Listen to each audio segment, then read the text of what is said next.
There once was a Buddhist. He understood things intellectually, but practiced little.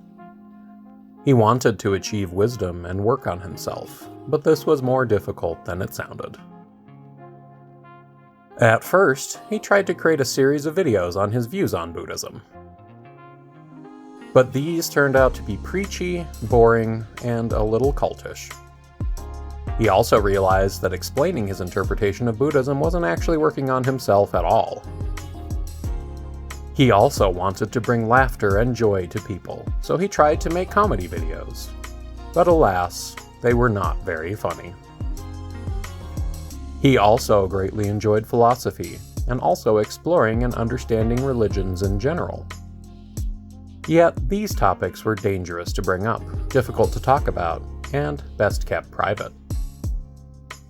He did all these things while having an appreciation and love of both art and music, though he had no particular artistic talent to speak of. So he moved on from preaching and wondered, what type of videos to make now? So he decided that artwork was the way to go, but this was in the end foolish. He did not have artistic talent, and it grew frustrating quickly. In fact, he wished to learn music more than art, but he was not brave. So he sat down with himself and asked what he wished to do. And he knew music was the answer. So despite his fears, he embarked on the journey to learn music.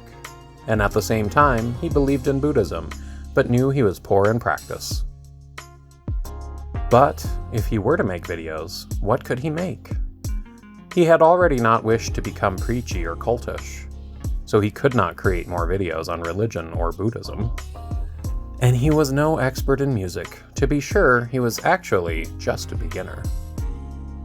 So, if he had no talent to share, and could not discuss religion, what would he do? Could there be a way to combine his appreciation of art with actual Buddhist practice and make it interesting? Then he had a thought. Perhaps philosophy could be the topic, and not specifically religion, for philosophy is merely the discussion of ultimate truth, something both interesting and important to any Buddhist. But how would this be done in an interesting video form, as most are bored by dry, intellectual discussion and debate? The answer, he knew, was easy. Make each video a narrative, a story, to capture the question and present it in an understandable way. This would be interesting. It would just need to be a good and engaging story. But this created one more, quite difficult question. How would he make such a video with no real budget or artistic talent? It came to him one night while deep in meditation, thinking of something very serious and austere.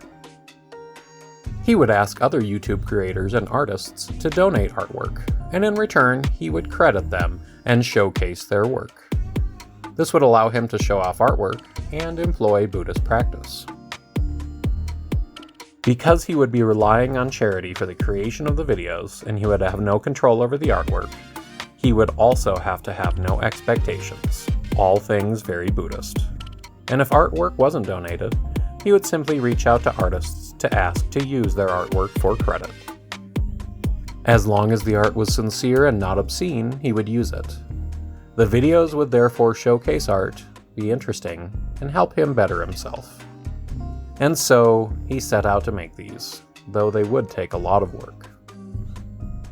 He made the first episode a story illustrating the philosophy of the show, discussing and demonstrating philosophy through a narrative while showcasing artwork. He also made a second episode as a prototype. Thus ends this chapter of the story, but the rest of them are yet to unfold.